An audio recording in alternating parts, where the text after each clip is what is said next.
नमस्कार दोस्तों, आपका स्वागत है शेयर बाजार इनसाइड चैनल पर। चलिए आज के अपडेट की शुरुआत कर लेते हैं। सबसे पहले बात करूं इंटरग्लोब एविएशन यानी कि इंडिगो का Q1 का रिजल्ट आ चुका है। कंपनी की सेल्स की बात करूं तो पिछले साल Q1 में थी 19,571 करोड़ रुपीज़, जो इस साल Q1 में हो चुकी है 20,496 करोड़ रुपीज़, यानी कि ईयर ऑन ईयर बेस पर कंपनी की सेल्स में 4.73% की तेज़ी रही है।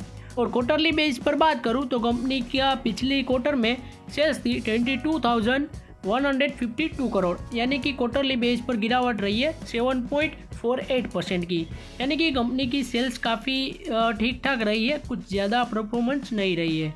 कंपनी के नेट प्रॉफिट की बात करें तो पिछले साल Q1 में था 2,729 करोड़ रुपीज़, जो इस साल Q1 में हो चुका है 2,176 करोड़ रुपीज़, यानी कि कंपनी की सेल्स में नेट प्रॉफिट में गिरावट रही है 20% की। एंड क्वार्टरली बेस पर बात करूँ तो पिछले साल कंपनी का नेट प्रॉफिट था 3,068 करोड़ रुपीज़, यानी कि क्वार्टरली बेस पर भी 29% की बड़ी गिरावट रही है कंपनी के नेट प्रॉफिट में। और कंपनी का रिजल्ट इतना खास अच्छा नहीं आया है। और आज कंपनी के स्टॉक प्राइस की बात करूँ तो इसमें करीब 0.67% के अराउंड की गिरावट भी रही थी। एक और अपडेट की बात करूँ तो DGCA ने 263 लैप्सेस फाइंड किए एनुअल ऑडिट में एयरलाइन बिजनेस के अंदर, यानी कि जो ये एयरलाइन बिजनेस है इसके अंदर कौन कौन से रेगुलेशन का रूल फॉलो होता है या फिर नहीं, इसके अंदर करीब 263 एनुअल लैप्सेस पाए गए, यानी कि खामियां पाई गई है। इसके अंदर इंडिगो में 23 बार यह खामियां आई है, यानी कि लैप्सेस का जो कायदे कानून उसका भंग हुआ है। इसी वजह से कंपनी के सेल्स में और नेट प्रॉफिट में भी इसका इफेक्ट होता हुआ नजर आएगा, क्योंकि DGCA उसको पेनल्टी भी देता है और पेनल्टी देने के लिए कंपनी के पैसे भी जाते हैं, इसलिए प्रॉफिट में थोड़ी गिरावट हो सकती है इसकी वजह से भी।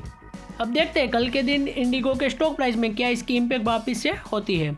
नेक्स्ट बात करूँ हिटाची एनर्जी, इनका भी Q1 का रिजल्ट आ चुका है। कंपनी की सेल्स की बात करूँ तो पिछले साल Q1 में थी 1,327 करोड़ रुपीज़, जो इस साल Q1 में हो चुकी है 1,479 करोड़ रुपीज़, यानी कि ईयर ऑन ईयर बेस पर कंपनी की सेल्स में तेज़ी रही है 11.5% की। एंड क्वार्टरली बात करूँ तो पिछले साल Q1 में पिछले क्वार्टर में कंपनी का सेल्स था 1,884 करोड़, जो इस साल क्वार्टर में बढ़ के कम हो चुका है, करीब 21.50% की गिरावट रही क्वार्टरली बेस पर कंपनी के सेल्स में। कंपनी के नेट प्रॉफिट की बात करूँ तो पिछले साल Q1 में था 10 करोड़ रुपीज़, जो इस साल बढ़ के हो चुका है 132 करोड़ रुपीज़, यानी कि कंपनी की नेट प्रॉफिट में काफ़ी अच्छी तेज़ी रही है, 1220% की तेज़ी रही है। एंड क्वार्टरली बेस पर बात करूँ तो कंपनी के नेट प्रॉफिट में गिरावट रही है। पिछले क्वार्टर में कंपनी का नेट प्रॉफिट था 184 करोड़ रुपीज़, यानी कि 28% के अराउंड गिरावट रही कंपनी के नेट प्रॉफिट में। कंपनी का रिजल्ट ठीक ठाक रहा है। कंपनी के स्टॉक प्राइस की बात करूँ तो आज के दिन करीब 5.5% के अराउंड की तेज़ी भी देखी गई है हिटाची एनर्जी के स्टॉक प्राइस में। नेक्स्ट बात करूँ नवीन फ्लोरिन इंटरनेशनल, इनका भी Q1 का रिजल्ट आ चुका है। कंपनी की सेल्स की बात करें तो पिछले साल Q1 में थी 524 करोड़ रुपीज़, जो इस साल Q1 में हो चुकी है 725 करोड़ रुपीज़, यानी कि ईयर ऑन ईयर बेस पर कंपनी की सेल्स में 38% की काफ़ी अच्छी तेज़ी रही है। क्वार्टरली बेस पर बात करूं तो पिछले क्वार्टर में कंपनी की सेल्स थी 701 करोड़ रुपीज़, यानी कि कंपनी की सेल्स में क्वार्टर ऑन क्वार्टर बेस पर 3.42% की तेज़ी रही है। कंपनी के नेट प्रॉफिट की बात करूं तो पिछले साल Q1 में था 51 करोड़ रुपीज़, जो इस साल हो चुका है 117 करोड़ रुपीज़, यानी कि कंपनी के नेट प्रॉफिट में 129% की अच्छी तेज़ी रही है।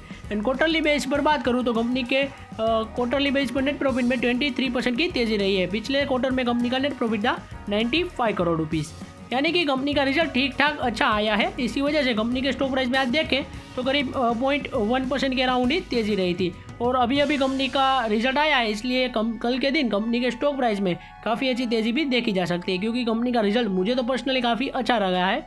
अब देखते हैं कल के दिन कंपनी के स्टॉक प्राइस में तेज़ी आती है या फिर नहीं। आज की वीडियो हमारी यहीं तक थी। ऐसे ही वीडियोस देखने के लिए हमारे चैनल को सब्सक्राइब कीजिए और बेल आइकन को ऑन करना मत भूलिएगा। Thanks for watching.